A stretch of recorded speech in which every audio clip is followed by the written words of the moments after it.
Hey, English learners, be honest. Have you ever opened your mouth to speak English and your brain just went, nope, we're on vacation today? Oh, totally. It's like your brain says, we studied for this, and your mouth goes, really? I was never invited.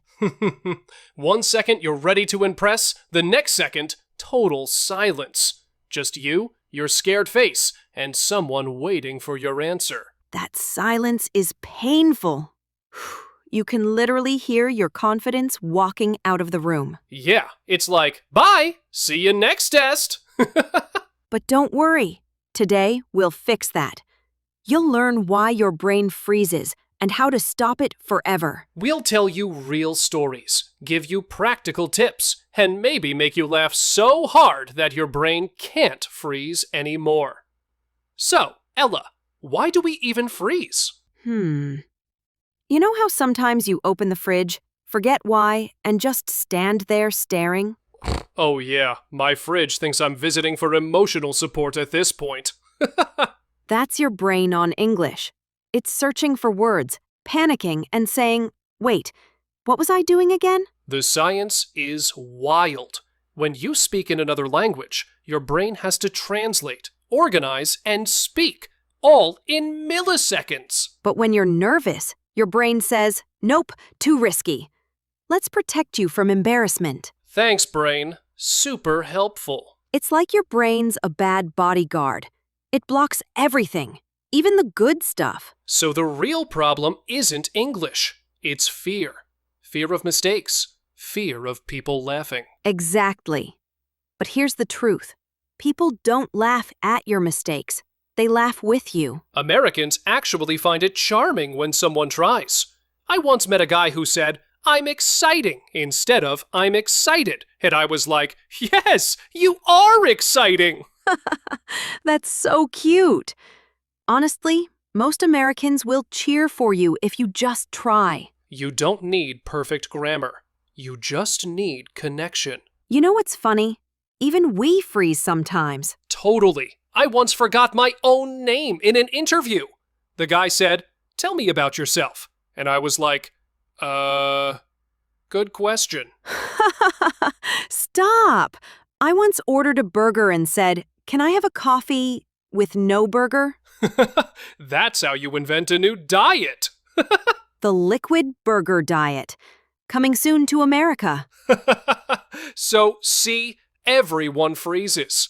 The secret is to laugh at it and keep going. The biggest freeze trigger? Translating in your head. Oh, yes. It's like watching Netflix on bad Wi-Fi. Every word buffers. You try to say, I went to the store, and your brain's like, loading, please wait. Error 404. English not found. Exactly. Stop translating. Start thinking in English. So, how do you do that? Start small. When you wake up, say to yourself, I'm awake, or I need coffee, now. Or when you see your pet, say, hey, cutie, not, ah, yes, this edible brings me joy. The goal is to live in English. Think, talk, even complain in English. Why is Monday so long? That's real American English right there. And please, stop talking like robots. Hello. How are you? If you talk like that in New York, people might call tech support. Real English is full of shortcuts. Instead of I do not know, say I dunno. Instead of I'm going to eat, say I'm gonna eat. Instead of I am tired, say I'm tired, dude. Wow, you sound like every tired American dad ever. I am that tired dad. Want a tip? Copy how people talk, not just what they say. Watch sitcoms, YouTube videos, even TikToks. Listen to rhythm, tone, and energy. Americans speak like music, sometimes fast, sometimes chill, always with rhythm. Yeah, like when you say, what's up? It's not what is up, it's what's up. And when someone says what's up, you don't say, I'm fine, thank you. You say, hey, What's good? That's how you sound natural. Okay, time for our mini story. Yay! This one's based on a real situation. A student in LA trying to order coffee. Hi there, what can I get for you today? Coffee. Sure. Big. What size? Tall, Big grande, or coffee. venti? Yes. Okay, so one of each? No, just... Yes. The poor barista was so confused. But the next day she went back and said, "Hi, can I get a grande coffee, please?" And she nailed it.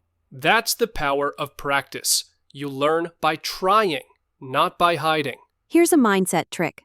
Pretend English is your fun language, not your exam language. Yes, speak like you're in a comedy show, not a grammar test. Because when you enjoy it, your brain opens up. When you fear it, your brain freezes up. Exactly. I call it smile learning. That's cute. Maybe we should trademark that. Let's recap before our brains melt. Tip 1. Stop translating. Tip 2. Don't aim for perfect. Aim for connection. Tip 3. Make English fun. Talk, laugh, mess up. And tip 4. Practice when it doesn't matter. Like talk to your fridge. Hey, fridge, you're cool. Wow, Aiden, that joke was chilling. Boo, terrible pun. 10 out of 10. Okay, now it's your turn. Question of the day. What's your funniest or most awkward English moment? Drop it in the comments. We'll read the best ones next time. And don't forget to like, share, and tag that one friend who freezes every time someone says hello. Remember, if your brain freezes, breathe, smile, and say, I got this. You do got this. And if nothing else, just say, coffee. Everyone loves coffee. See you in the next one. Bye, everyone.